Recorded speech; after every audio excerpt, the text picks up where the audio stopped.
So I'm your moderator with China Media Group. I'm Li Sixuan, and also with the forum's YGL community. So China itself is actually one of the largest importers of soft commodities. So as such, it has some relevance in this subject matter from the consumer standpoint of view.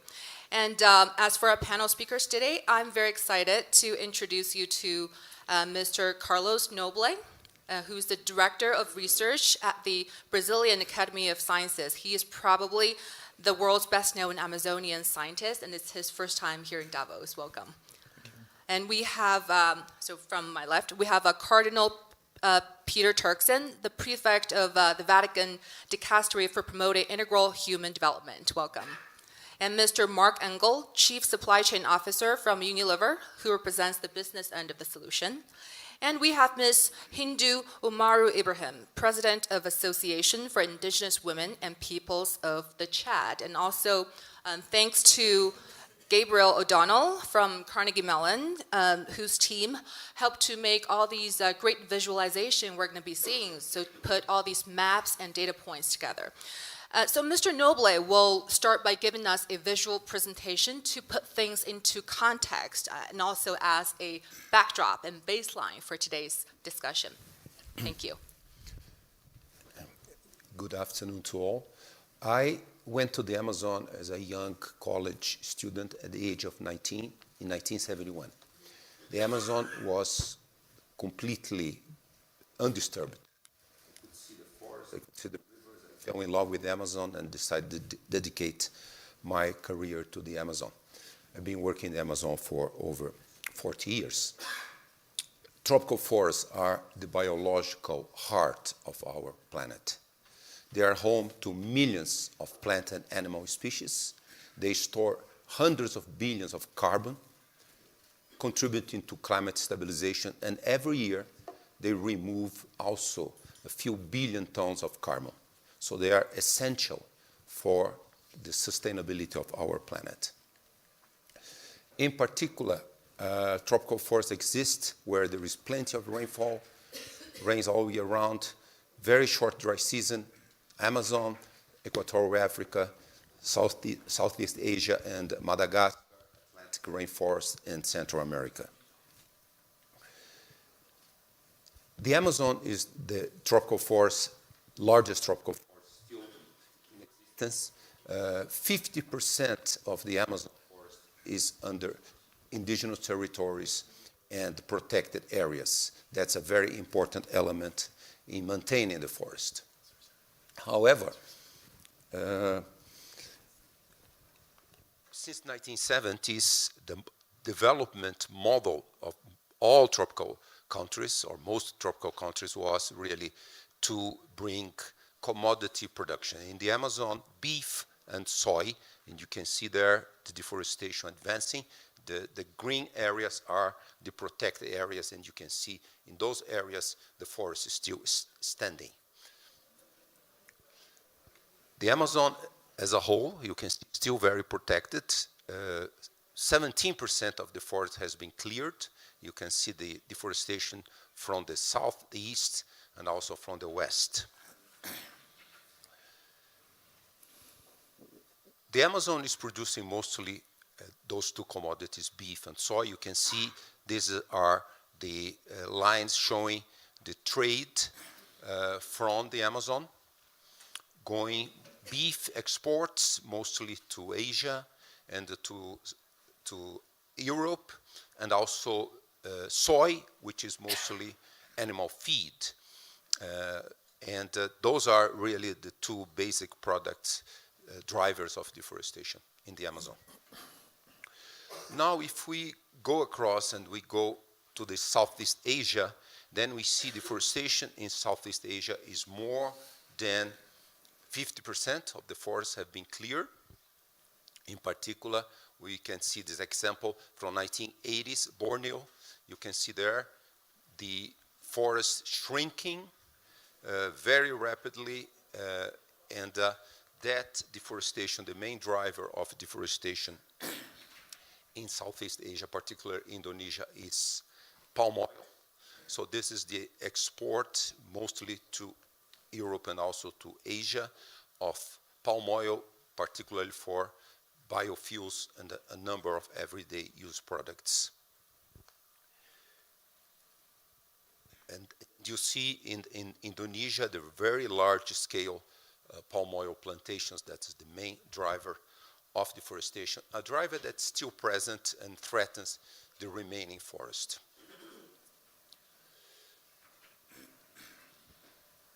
What you see here is a satellite image of fires, vegetation fires. And you can see vegetation fires are very traditional in tropical forests. This is being used for, I would say, thousands of years and still practiced in most of the agriculture in the tropics. And, but of course, we are now in an era of climate change, more severe droughts, and warmer temperatures. And therefore, the forest is under a great risk. So one area that we could act is transforming tropical agriculture not to use fires anymore. We are going to diminish the risks.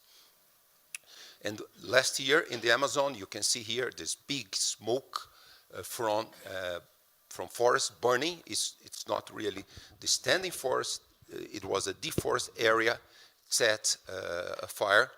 And you have this huge smoke clouds. And this illustrative figure is carbon monoxide from satellites, carbon monoxide produced by fires. And you see this big blob emanating from the Amazon. So also, hypothetically, this is a hypothesis.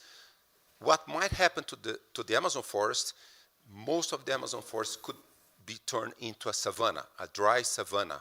We call risk of savannization. We are very close to that tipping point. If we exceed 20-25% of the total deforested area, we are at 17%. Very likely, most of the Amazon, 50, 60, up to 70% will become a dry savanna, even if we stop deforestation. And we are very close to that tipping point. We have to really be very careful. So the question one may ask is that, is there any other possibility? I mean, do we have always to keep the tropical forest as producing only commodities? You replace thousands of species by grass and cattle or by palm oil, by palm. So let me give this example from the Amazon. This is acai berry. Acai berry was a local product until 20 years ago. It has reached global markets. There are over 50 products made of acai berry, food, beverage, cosmetics, nutraceuticals, even drugs. And they bring back to the Amazon economy $1.5 billion a year. That is benefiting almost 400,000 people, improving their livelihoods in Brazil only. So this is one product. The forest has so many products. So the question I pose is whether there is another possibility. Can we think of a different way? Can we think of a completely different bioeconomy? Let's call it standing forest bioeconomy. And what we see in the film there is the so-called agroecological systems. Agroecological systems, they maintain most of the ecological ecosystem services, carbon. They maintain a lot of biodiversity, but they have more species, more individual of species of economic value, like acai berry, cocoa, Brazil nuts, and a very large number. They can even provide for sustainable logging, for production of vegetable oils, feeding a number of industries. So I think it's really time for us to think. Acai berry in Brazilian Amazon gives the family type of producers, small landholders, 5 to 10 times more profits than cattle. 5 to 10 times more profits than cattle. So this is very likely to be a powerful bioeconomy with the forest standing, really drawing on the rich biodiversity. So that's the message I would like to convey to you, and really to think of this new bioeconomy as one way to save the tropical forests of the planet. Thank you very much. Thank you very much, Mr. Noble. Thanks to your research and also the wonderful visualization. I think that helped us to understand the magnitude of the problem and also an immense sense of urgency. And then please join us for a conversation to talk about how we can possibly mitigate and even reverse some of these events that you talked about. I want to start by asking Cardinal Turkson. I understand that you were actually behind the drafting of the first encyclical, which is a Catholic teaching document of the highest order to formally articulate the Pope's position on climate change back in 2015. And I think this is the first time such a secular matter can become part of a Catholic teaching. But how do you think this moral duty can help with accountability and enforceability when it comes to reforestation efforts, especially in regions with high Catholic influence such as Latin America? Thank you. It's working now? Does he Okay. need a mic? Okay. Or we can pass it, we can share it. It's working. Okay. So I want to thank you and thank you for organizing this event. Indeed, I want to thank you, Professor Noble, for presenting this situation to us. For me, coming from the tropics myself, this brings memories of growing up, how we used to also live in the type of thing we used to gather. These days we don't see them around anymore. Most of our toys, most of our playing instruments were all stuff that we gathered from the forest to enable us do this. The thing with the forest is that it's not dealt with simply by planting or doing new trees. You can do a plantation, but plantation is not quite a forest. The biodiversity that is sustained by a forest is not readily replicated by plantation or anything that you do. Therefore, talking about how this got the attention as an ecological issue for the Vatican and for the Church, in that regard, it caught the attention of the Orthodox faith before even the Catholics started talking about it. The Patriarch of Istanbul started talking about these ecological issues way before the Vatican came out with this encyclical Laudato Si. But it is to draw attention to there we call the issue the cry of the. Okay. So the issue gets addressed in this document of the Pope. The Patriarch Bartholomew had called the abuse of the environment a sin. Pope Francis calls it a cry that is coming from the earth, coming from biodiversity and elements of which we need to listen to. And because within this area, as in the case of the Amazon, people also live, the indigenous, the Pope says both two things crying to us, the cry of the earth and the cry of the poor, inviting us to consider the indigenous lives of the people who live in there. So that's what it is. And, talking about religion, it's for us very simple and basic. There's no way that religious people can talk about God, love and respect God, without respecting what God has created. The two go together. There's no way you can convincingly tell any religious body or any religious person to love God and believe in God when you rubbish or abuse, treat haphazardly God's handiwork. Because in the Christian and the biblical scriptures, creation reveals God. They talk about God and they reveal God to the practitioners of the religion. So the two go hand in hand. So the interest of the Vatican or the Pope in, and paying attention to the issue of the environment, so the forest and all of that, is just that. It's just that it has to do with the well-being of our common home and has to do with also the well-being of those who live in there, and essentially because it's an expression also of our faith in the God creator. Thank you very much. And also you made a very valid point talking about the relationship between indigenous people and also faithful groups with forests. We'll come back to that later. And the next question is to Mr. Mark Engel, who's the Chief Supply Chain Officer from Unilever, so the business side of the equation, I got this data from your company website. Around 2.5 billion people a day use at least one Unilever product, so made from raw materials sourced from around the world. And I wonder what portion of that is sourced sustainably right now. Well, it's very hard to say. We sell 150 billion units a year. But some contain, let's say, ingredients that are linked to deforestation. Some not. But I think 7 years ago you set a goal of meeting 100% by 2020. Yeah, on agricultural materials. Okay. And so where are we? On palm oil, we haven't announced yet for 2019, but we're very close to 100%. That's good to know. I think it's 97, if I'm not speaking out of turn. On soy, it is over 80%, and we hope to be there as well. But this is also where my frustration is, if I may be for 1 minute, because our company, and I've been personally involved for more than 10 years in this journey now, have been doing a lot to stop deforestation. Many people say Unilever has been the company that has done most. But 10 years later, you just have to, when you see the picture that Carlos is showing, you just have to say, yeah, maybe you won a few battles, but we are losing the war against deforestation. And if I look at our company, I think we probably spent €500 million to €1 billion to drive this. And so it's really frustrating to see. So I'm frustrated. I'm scared. Why am I scared? Because we're all talking about demand management. But if and when people go out of petroleum, because they want natural chemicals in their products, because they want to go out of plastic, because they want to go out of petroleum fuel, guess where people are going? We get more pressure on the land use. And so I think we need to really redefine our journey.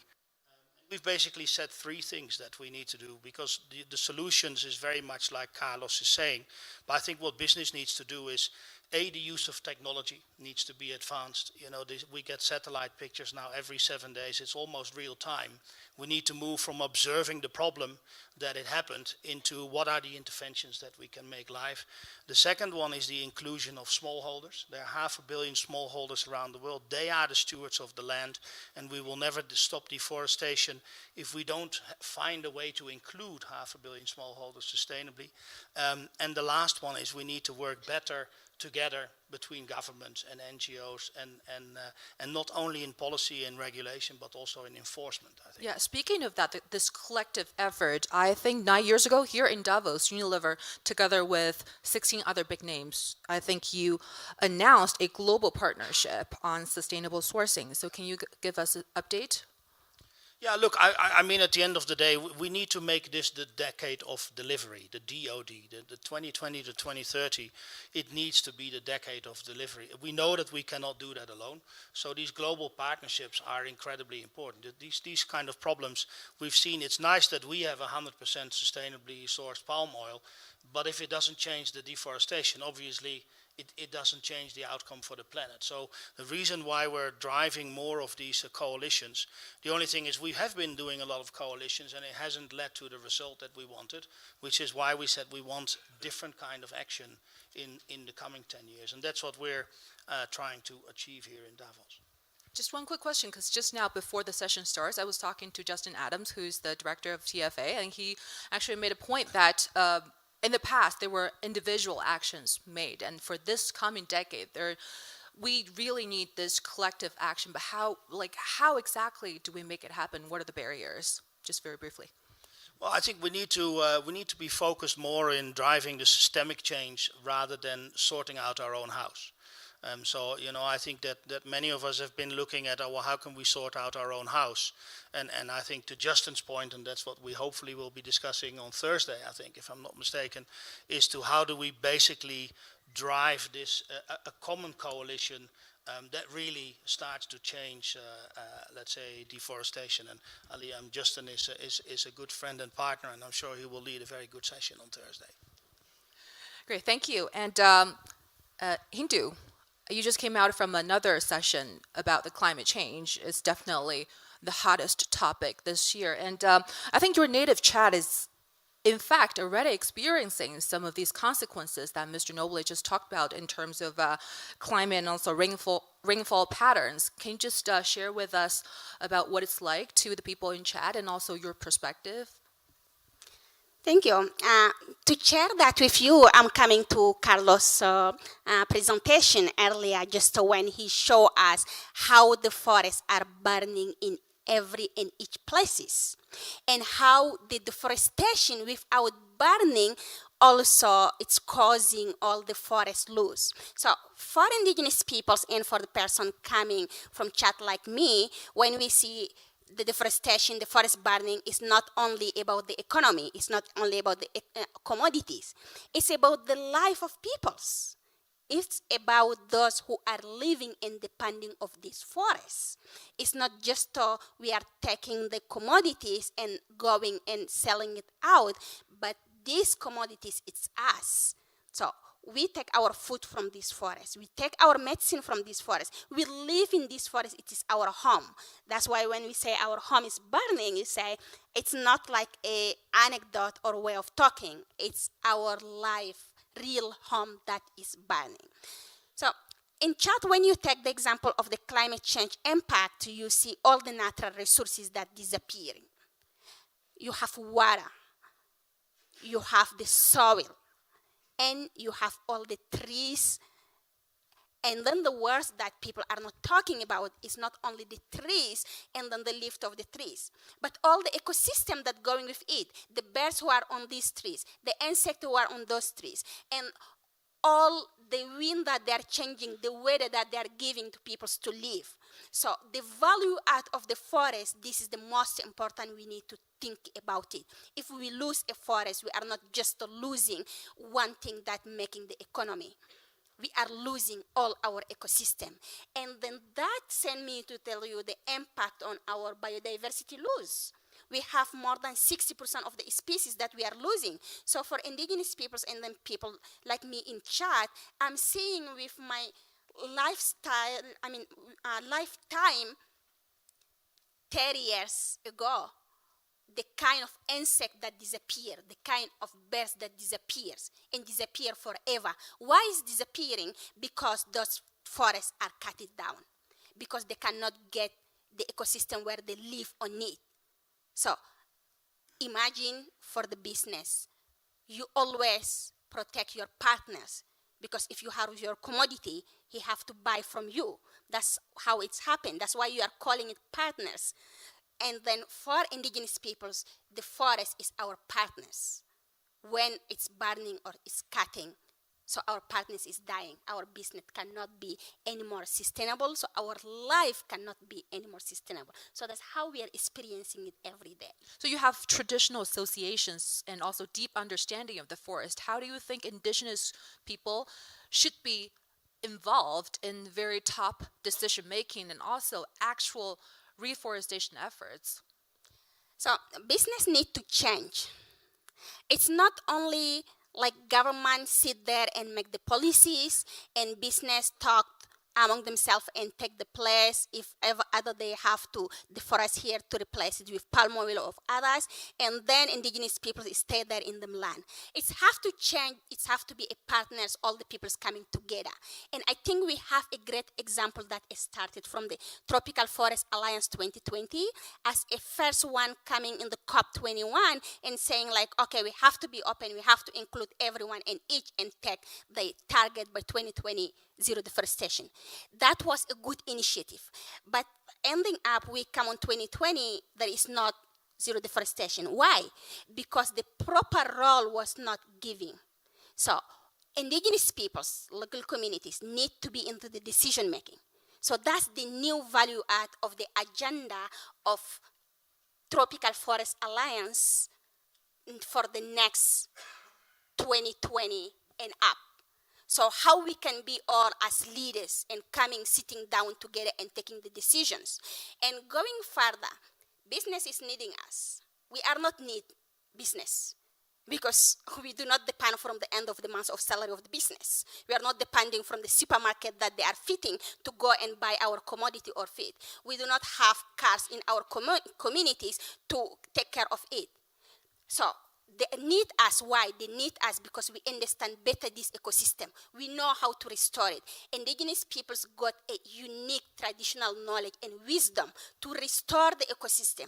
How we know it? Because we live for centuries with this environment. Technology, we just saw it now in concrete examples. Our mic was in interference and it's not working and we need to shift. But the traditional knowledge do not have that. It's not failing us because we live on it for thousands of years. And those knowledge are the most sustained who can help us to restore the forests. And those knowledge business need it because if we are partners with them, we can give them this information to do it. We cannot do that in the biggest scale. We can do it in the smallest scale, in every ecosystem, because our knowledge is ecosystem-based. So let's be partners, and we can rule the world and reforest all the forests, tropical forest places. Indeed. Mr. Engel, you want to comment on that? No, I'm absolutely. I mean, it's not the first time we speak, and we are absolutely aligned on that. This is what we need to do. But there's a lot of initiatives also in this week about a billion trees, trillion trees, I think. Yeah. But we also need to think about stop cutting the existing forest down because it just simply doesn't work to only do replacement. And so we need to be very clear that we are producing, but we are protecting as well. And so we are fully aligned on that. Great. And also before... Thank you. Really appreciate that. And then I appreciate the relation that we are having on all the Tropical Forest Alliance and how we can change the business. But one player in the business needs to be there, China. Exactly. Well, when we talk about it, China needs to be. Because when we talk about the climate change, so it's not only the carbon, it is also the forest, it is also the peoples. And luckily, 2020, we are going to have the biodiversity COP in China. But yet, as indigenous people, we do not know the clear position of China, or how much forest they are going to protect, to restore, not only in China because they are really champion in China doing it, but outside China where they're investing. I'm coming from Africa. I know how China is really investing in all our forests, but how are they going to take the lead? We want China to be a lead on it, and then to be with indigenous peoples, to be with peoples, to restore the ecosystem, but to protect the forest and the peoples together. So that will be a new era to play a big leadership role. exactly. I agree. Actually, before the session, so I actually did some background research about China's initiatives. Actually, China partnered with the TFA starting from last year, and also it's rolling out initiatives like the Chinese Sustainable Meat Declaration, Sustainable Soy Trade System, and also big Chinese players like the COFCO. They also rolled out the country's first sustainability loan, I think, earlier last year. So I want to direct this question back to Mr. Engel again. So being a very experienced supply chain manager, also you were named number one supply chain executive in Europe. So what's your advice to your Chinese counterparts and also when they're trying to find the most accountable solution? Look, I am, the reason why I'm very excited about China is from our market research, we know that the Chinese consumer deeply, deeply cares about climate change. The young consumers, they want brands with purpose. They want brands that are good for the planet, both on the social and the climatary side. And so the consumer need is definitely there. We also know that we have a government in China that when they intervene, and they have intervened many times in climate action around pollution or whatever, that it's a very, very effective intervention. And so China, for me, has all the ingredients, both as a consumer of commodities, because it's a big consumer of commodities, but also of an owner of a big land bank. I can see that coming together. And I think for let's say, my colleagues in China, just realize that your consumers want it. Because at the end of the day, most of our businesses are in it for consumers. And when consumers want it, consumers need to demand it. Change will happen. We see that everywhere around the world. You know, brands, younger people, Generation Y, Generation Z, are not buying brands anymore if you can't assure them that these brands are not doing some form of good for the planet or for the people. And so I believe that this tipping point will come. Great, but I think it's a very complex issue. There are so many other different aspects, like the traceability, or when it comes to decision making, maybe sometimes food safety or other issues comes before sustainability. But I think it's a positive sign that we see the Chinese government is making all these pushes. But then before we talk more about that, I want to come back to Mr. Noble, because just now you said something quite interesting. Gabriel, could you please help us just pull out the map about export of beef and soy from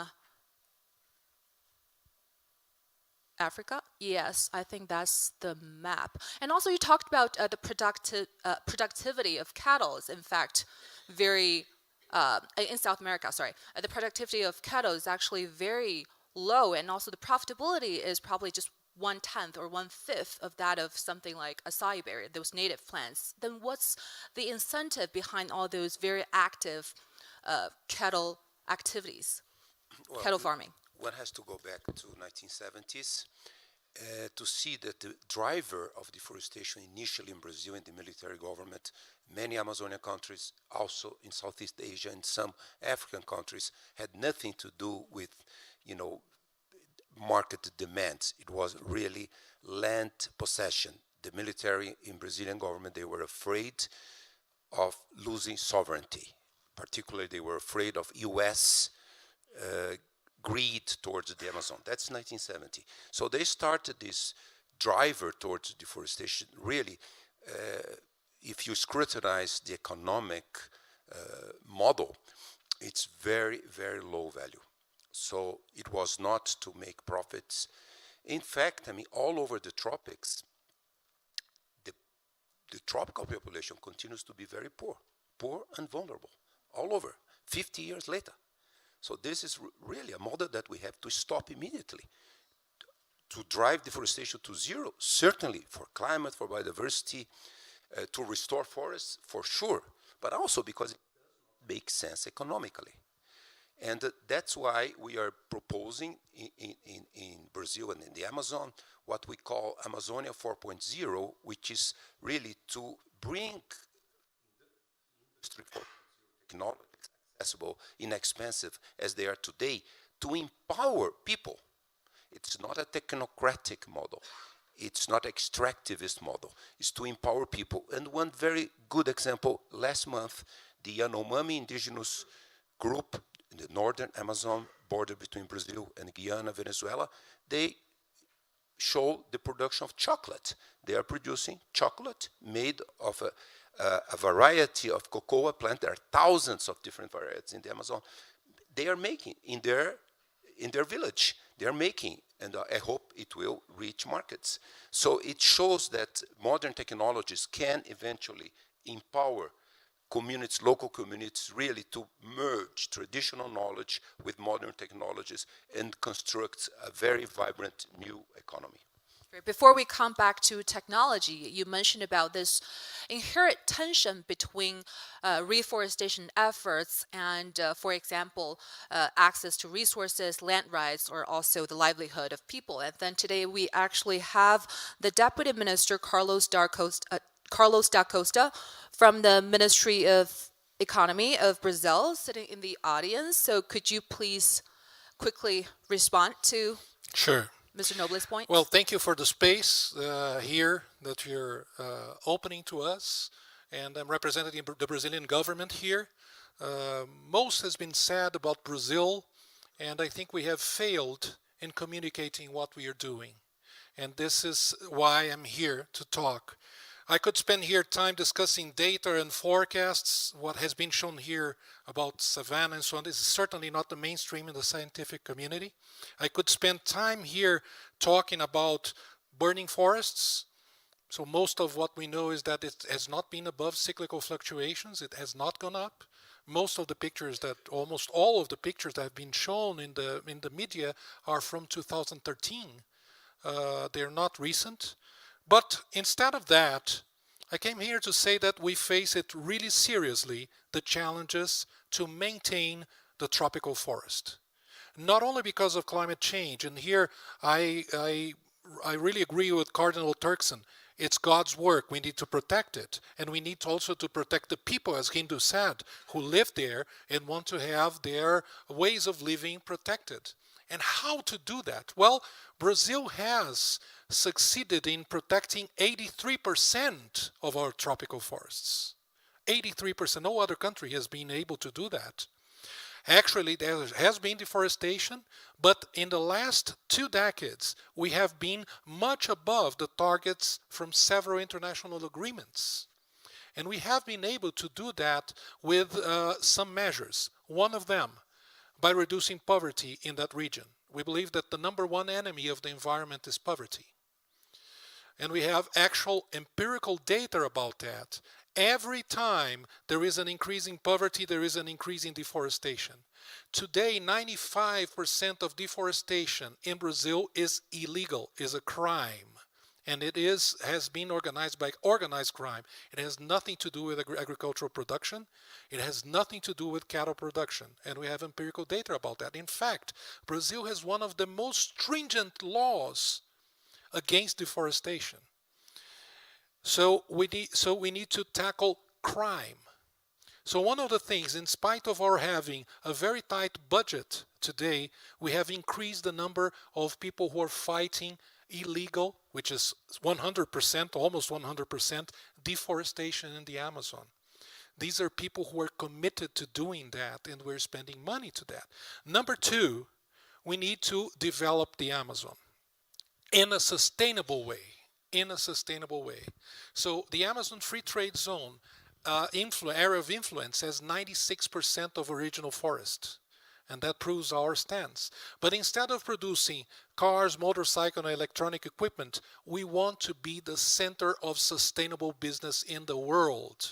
So for instance, Love, Beauty and Planet is a brand by Unilever. We would very much like that it more and more to be produced in the Amazon by using sustainable sources of energy, as most of us. When you buy a glass from Brazil, you are contributing to avoiding climate change because most of our energy comes from sustainable origins. Yep. Thank you very much, Deputy Minister.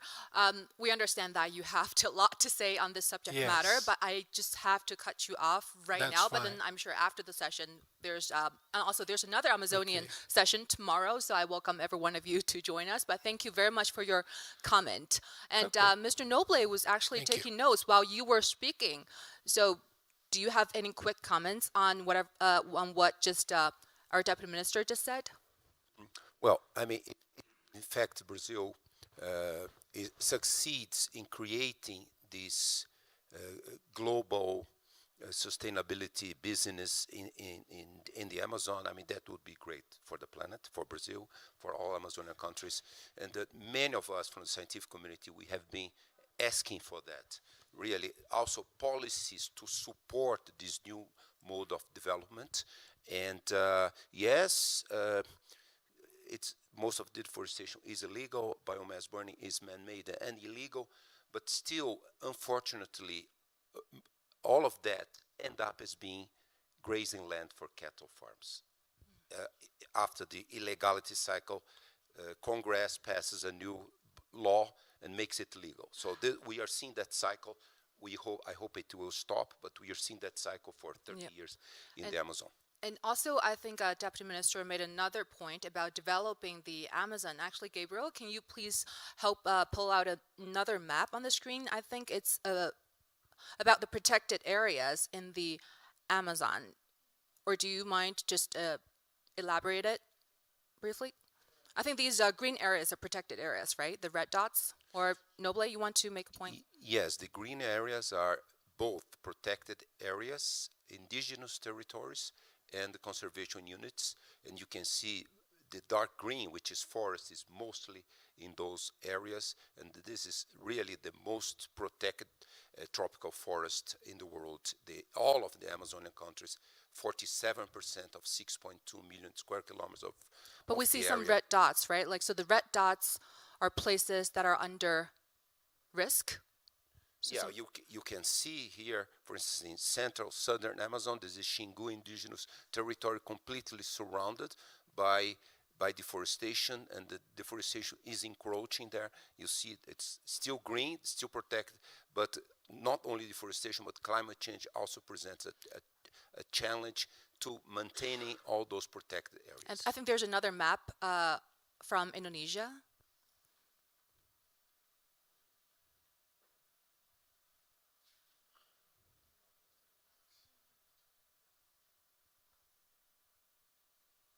Yeah, I think similar case is being made. So is there a case made for reforestation?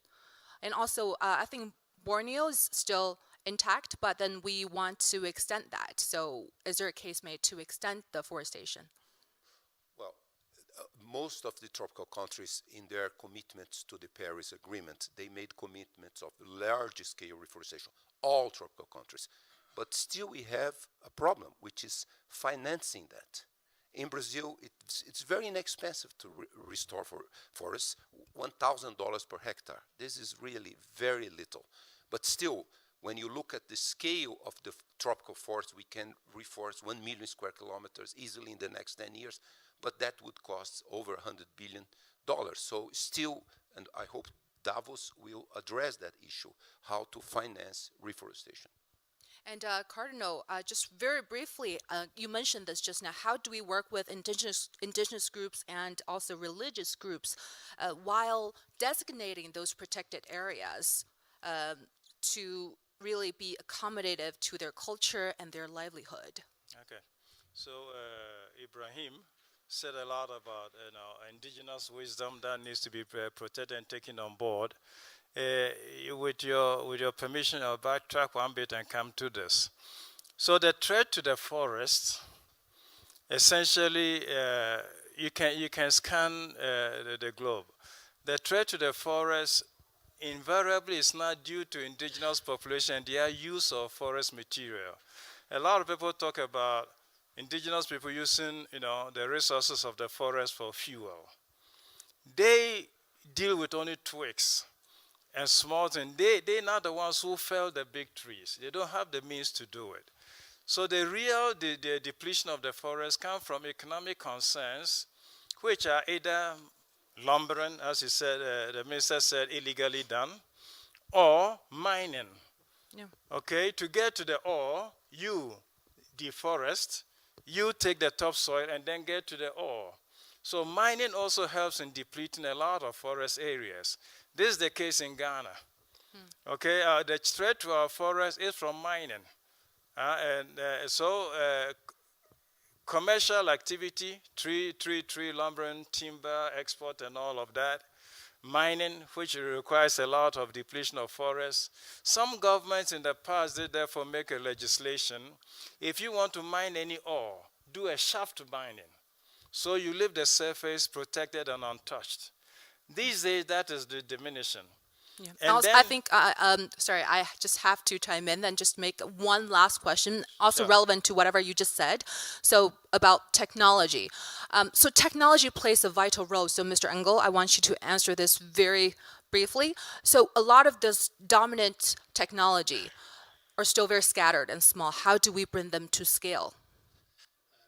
The individual components all exist. I think the biggest challenge is to bring the data together with the imagery and put the data science and the data analysis. And I think I think it's easy to crack if all the parties are willing to work with each other. And I think that is the big challenge that we have. I've seen it on a micro scale that it can work, and it's all there. We just need to work together to get, let's say, the ownership. The data analysis of what the images are saying. You can literally see trees being felled now every 7 days. So if we want to do something about it, it's all there. So again, collective action needs to be made. Thank you very much, all the panelists, for such insightful conversation on this very complex issue. So given the time constraints, we have to wrap up. But then just very quickly, we have Justin Adams here, who's the director of TFA, which is the multi-stakeholder platform that helps to prevent commodity-driven deforestation. So if you want to be involved, and also Hindu is on the steering committee, you can go talk to them after the session. And thank you very much for coming to our session.